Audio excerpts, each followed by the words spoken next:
ილია მეორის ავტორიტეტი, მისი ნდობა და გავლენა ქვეყნის ფარგლებს ხდება საქართველოს სულიერი წინამძღოლის გარდაცვალებას უსამძირებენ მსოფლიოს სხვადასხვა ქვეყნიდან პოლიტიკოსები, პირველი პირები, საერთაშორისო ორგანიზაციები და ავტოკეფალიური ეკლესიები საქართველოს მართლმადიდებელი ეკლესიის მეთაურის მიმართ უდიდეს სიყვარულს, პატივისცემასა და მოწიწებას გამოხატავენ და მის ეპოქალურ საქართველოს ეკლესიის ისტორიაში ყველაზე ხანგრძლივ, თითქმის ნახევარსაუკუნოვან მოღვაწეობას და მის მიერ დატოვებულ სულიერ და ინტელექტუალურ მემკვიდრეობას იხსენებენ.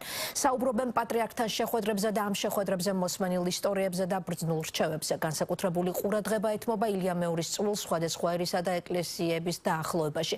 იხსენებენ მის განსაკუთრებულ როლს ქვეყნისთვის რთულ პერიოდებში. საელჩოებში გახსნილია სამძიმრის წიგნი. ევროსაბჭოს გენერალური მდივნის გადაწყვეტილებით კი დღეს სტრასბურგში ევროპის სასახლესთან ევროპისა და საქართველოს დროშები დაუშვეს. ქვეყანამ სამძიმრის წერილი მიიღო რომის პაპისგან. საქართველოს მიუსამძიმრა ჯანდაცვის მსოფლიო ორგანიზაციის რეგიონულმა ხელმძღვანელმაც, რომელმაც მსოფლიოსთვის ერთ-ერთი ყველაზე დიდი გამოწვევის COVID პანდემიის დროს ილია მეორისგან მიღებული რჩევები გაიხსენა. საქართველოს მეოთხე დღეა სრულიად საქართველოს კათოლიკოს პატრიარქს, მცხეთა თბილისის მთავარეპისკოპოს, ბიჭვინთისა და ცხუმაფხაზეთის მიტროპოლიტს ილია მეორეს გლოვობს. სამების საკათედრო ტაძარში პატრიარქის გამოსამშვიდობებლად ხალხის ნაკადი არ წყდება სამძიმრის წერილებიც. პატრიარქის გარდაცვალების გამო საქართველოს და მართლმადიდებელი ეკლესია თანაგრძნობის წერილებს ამ დრომდე მთელი მსოფლიოდან იღებს. სამძიმრის წერილს აქვეყნებს რომის პაპიც. ლეო მე-14 ხაზს პატრიარქის ღვაწლს უსვამს და აღნიშნავს, რომ ილია მეორე ძნელბედობის დროს ქართველ ხალხს გვერდში ედგა, ტრადიციებს სიყვარულით მფარველობდა, მთელ საზოგადოებას იმედით აღავსებდა, იყო შერიგების ხმა და ერთიანობის დაუღალავი შემოქმედი.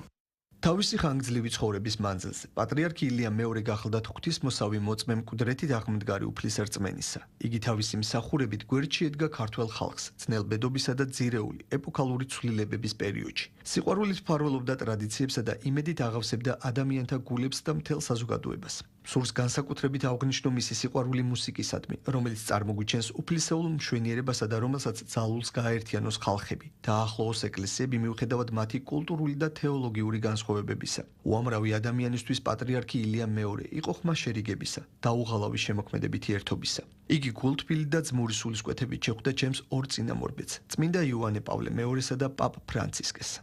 პატრიარქის გარდაცვალების გამო სამძიმრის წერილს საქართველოს ეკლესიის წმინდა სინოდს ალექსანდრიისა და სრულიად აფრიკის საპატრიარქოც უგზავნის. სინოდს უსამძიმრებს სერბეთის პატრიარქი პორფირე და წერილში აღნიშნავს, რომ ილია მეორის ღვაწლმა წარსულში კვალი დატოვა მრევლზე, შემდეგ კი მთელ მსოფლიოს მოეფინა. ილია მეორის გარდაცვალებას ეხმაურება ეკლესიათა მსოფლიო საბჭოც. საბჭოს სახელით გავრცელებულ განცხადებაში ნათქვამია, რომ მთელ მსოფლიოში ჩვენს მართლმადიდებელ დებსა და ძმებთან ერთად მადლობას ვწირავთ ღმერთს პატრიარქ ილია მეორის სიცოცხლისა და მოღვაწეობისთვის. საპატრიარქო ტახტის მოსაღდრე მეუფეშიომ ილია მეორის გარდაცვალების გამო სამძიმრის წერილი იერუსალიმის, როდოსის და მალტის წმინდა იოანეს ჰოსპიტალიერთა სუვერენული სამხედრო ორდენის განაც მიიღო. მისი წინამძღოლობით ეკლესიამ გააძლიერა თავისი ყოფნა და ხელახლა დაამყარა კავშირი მორწმუნეებთან ქვეყნის მასშტაბით. ასევე მისი ხელმძღვანელობით საბჭოთა კავშირში მიმდინარე რეფორმების პერიოდში გამოიცა ბიბლიის თანამედროვე ქართული თარგმანი. ქართველ ხალხს და ოფიციალურ თბილისს სამძიმარი გამოუცხადეს სხვადასხვა ქვეყნის პირველმა პირებმაც. პრეზიდენტ მიხეილ ყაველაშვილს პატრიარქის გარდაცვალება უნგრეთის პრეზიდენტმა მიუსამძიმრა. ტამაშ შუიოკი სამძიმრის წერილში აღნიშნავს, რომ ილია მეორე ეკლესიის გარდა საქართველოს სახელმწიფოს და ქართველ ხალხს ერთგულად ემსახურებოდა და რთულ პერიოდში რწმენის და ეკლესიის სადარაჯოზე იდგა. მისი მოღვაწეობა მუდმივად ეფუძნებოდა ქრისტიანულ ფასეულობებს, ოჯახის მნიშვნელობის გაძლიერებას და მრავალშვილიანი ოჯახების მხარდაჭერას. დარწმუნებული ვარ, რომ ამ შეუცვლელი დანაკარგის მიუხედავად მისი მიმდევრები ძალას და ნუგეშს იპოვიან იმ მდიდარ სულიერ და ინტელექტუალურ მემკვიდრეობაში, რომელიც მან საქართველოსა და მართლმადიდებელ სამყაროს დაუტოვა. მიხეილ ყაველაშვილს სამძიმრის წერილი ბელარუსის პრეზიდენტმაც გამოუგზავნა. ალექსანდრ ლუკაშენკო წერს, რომ პატრიარქმა ცხოვრება მაღალ იდეალებს მიუძღვნა და ქართველი ხალხის გარდა მთელ კაცობრიობას ემსახურებოდა.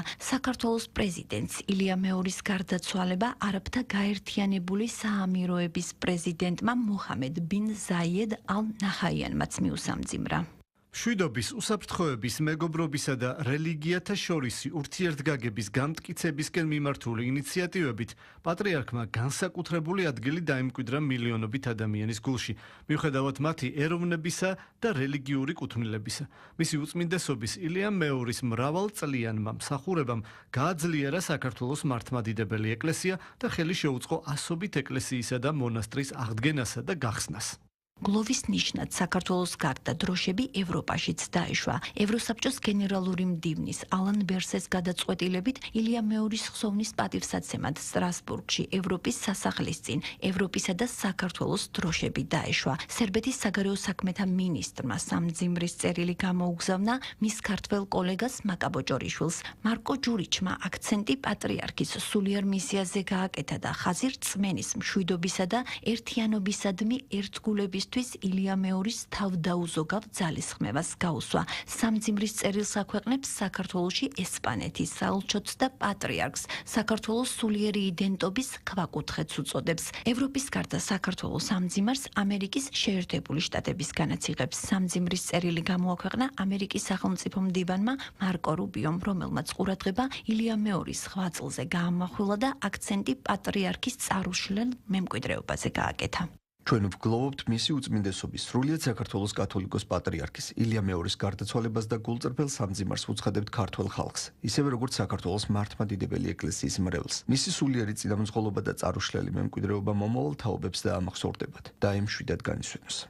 საქართველოს კათოლიკოს პატრიარქის გარდაცვალების გამო მწუხარებას გამოთქვამს გლობალური რელიგიური თავისუფლების საკითხებში ამერიკის სახელმწიფო დეპარტამენტის მთავარი მრჩეველიც მარკ უოკერი წერს, რომ ილია მეორე საქართველოს მართლმადიდებელი ეკლესიის თავისუფალ აღმსარებლობას საბჭოთა კავშირის მიერ რწმენის განადგურებისა და თავისუფლების ჩახშობის მცდელობის ფონზე იცავდა. სამძიმრის წერილების პარალელურად ილია მეორის გარდაცვალებასთან დაკავშირებით ამერიკის შეერთებულ შტატებში საქართველოს საელჩოში გახსნილ სამძიმრის წიგნში ჩანაწერი გააკეთეს ამერიკის სახელმწიფო დეპარტამენტის წარმომადგენლებმაც.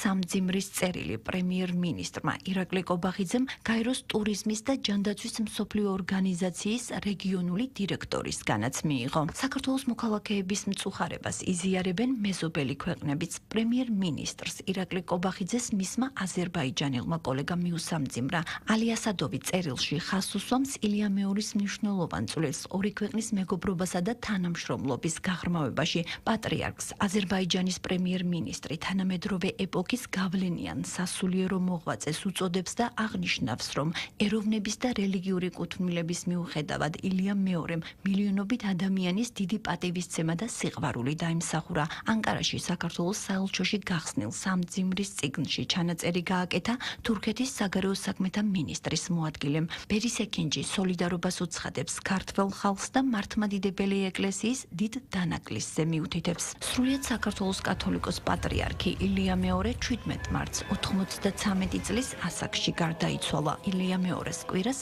სიონის საპატრიარქო ტაძარში საკურთხევლის გვერდით დაკრძალავენ. მანამდე კი საქართველოში გლოვის დღეებია.